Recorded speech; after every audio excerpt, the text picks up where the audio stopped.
Doğru mu? Doğrudur. Burada yanlış nedir? Doğrudur.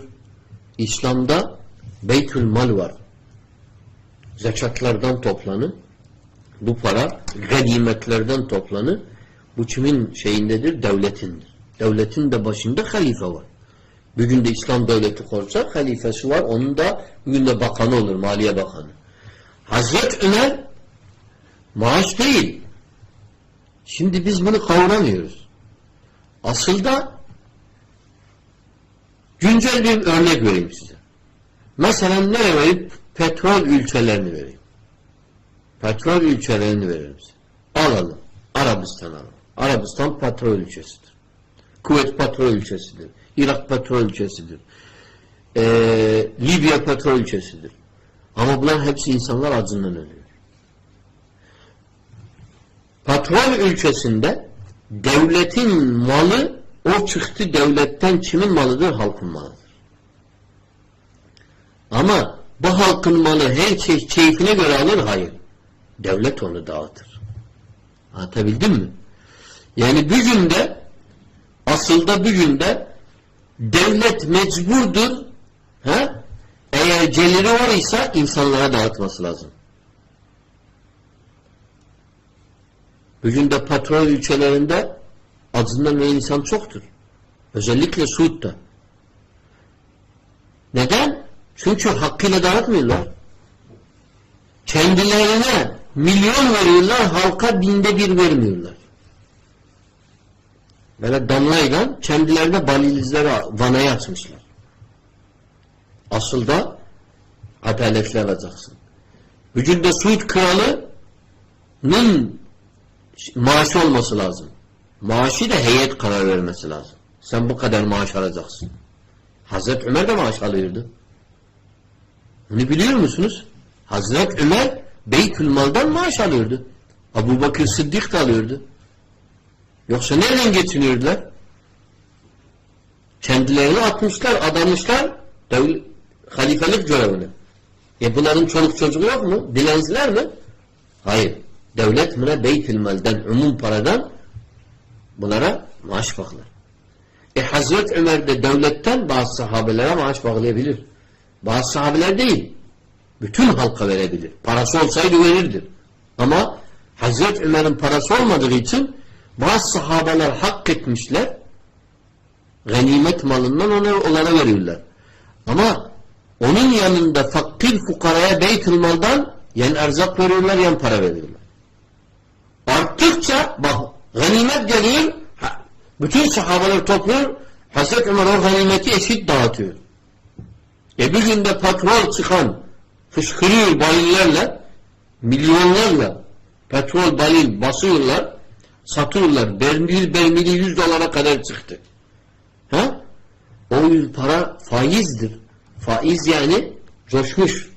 Devletin ihtiyacından fazla. Ne olacak bu? Devlet mesela bundan cedde yapıyor, hastaneler yapıyor, bunları yapıyor ama elinde de para kalmış. Bunun devlet bütçesinde tutması şeriatta caiz değil. İslam devletinde önce fakirler, sonra o bir tabaka, sonra zenginlere kadar o para dağılması lazım. Her çocuk doğdu İslam devletinde Beytülmal'dan hakkı var.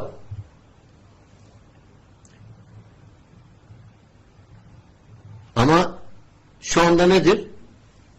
Beytülmal'ın hakkı baştakilere, hesapsız insanlara acından ölüyorlar.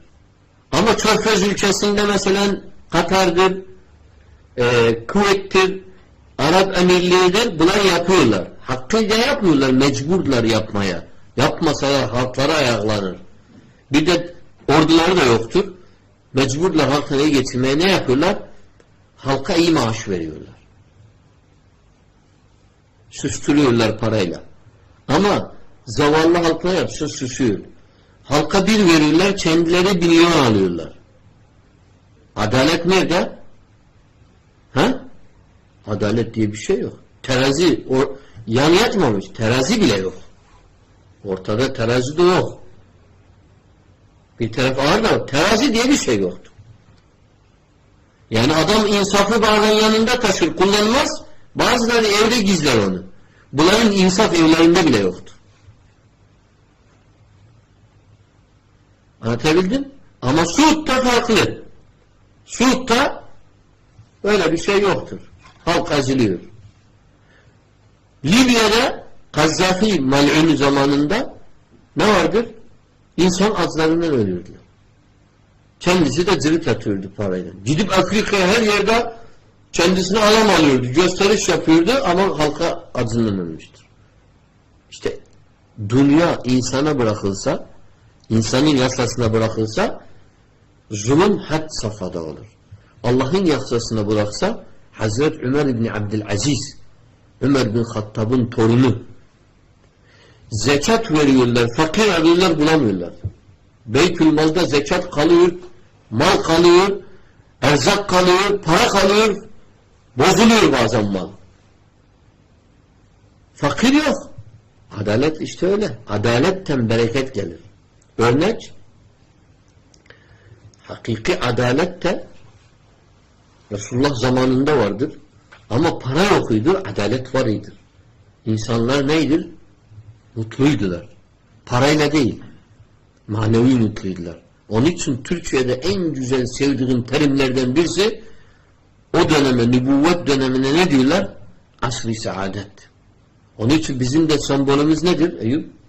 Hedefimiz asr-ı saadette yaşanan İslam'ı yaymaktır. Hedefimiz asr-ı saadette yaşanan İslam'ı yaymaktır. Asr-ı saadette mal mülkten olmadı. Neyle oldu? Kalp huzuruyla. Allah bize o kalp huzurunu nasip eylesin. Bu soruda hocam özellikle şeyi vurguluyor.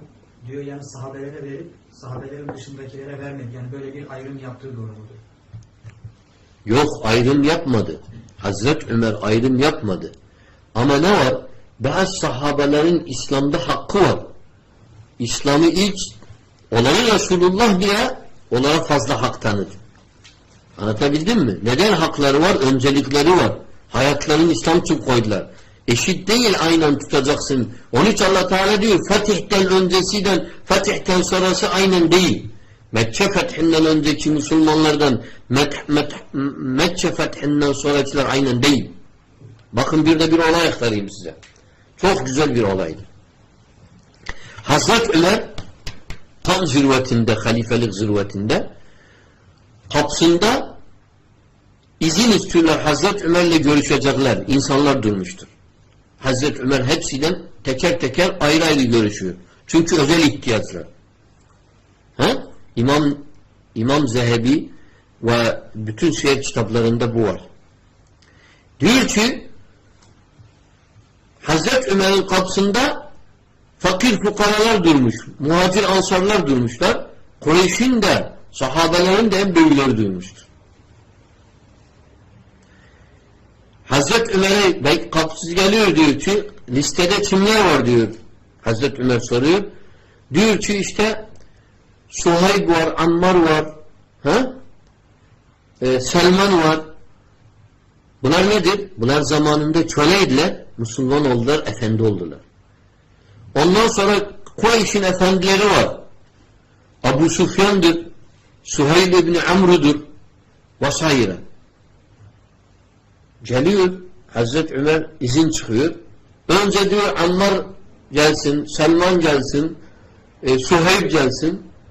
Yani Mekke'nin köleleri şu anda efendi olmuşlar. Hazreti Ömer onlara öncelik veriyor.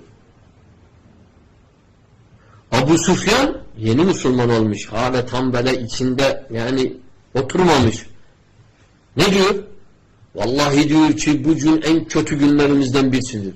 Nasıl olur biz Mekke efendisiydik. Bizden önce Mekke'de köle olanlar girsin. Suheyl ibn Amr ona dönüp ne diyor bilir misiniz? Suheyl ibn Amr kimdir? Önce bir onu tanıyalım. Mekke'nin hatiblerindendir. Mekke'nin efendilerindendir. Sulhül Hudeybiye'ye gelen Kureyş onu elçi gönderdi.